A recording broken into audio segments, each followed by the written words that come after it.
तुम्ही जर weight loss साठी प्रयत्न करत असणार तर तुम्ही जी कॅलरी इंटेक करत आहात ती आणि कॅलरी खर्च करत आहात ती याचा ताळा बसणं खूप आवश्यक आहे।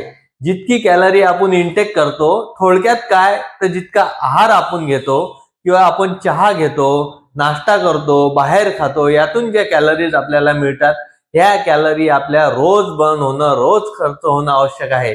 म्हणजे आपलं डिपॉझिट कमी असणं आवश्यक आहे। कॅलरीचं डिपॉझिट कमी असलं तर आपला जो शरीरातला जो असणारा फॅट्स असतील किंवा वजन असेल हे वाढणार नाही। एक साधं उदाहरण बघा, एक चमचा साखरेमध्ये 16 कॅलरीज आहेत आणि जर 4-5 चमचे साखर तुम्ही दिवसभरात वापरत असणार तर त्यातूनच 80 कॅलरीज वापरास तुमच्या येत असतात। आणि आपल्या इंडियन लोकांमध्ये, भारतीय लोकांमध्ये 2500 कॅलरीची दैनंदिन आवश्यकता एक सरासरी आहे ढोबळ मनाने। तुम्ही जर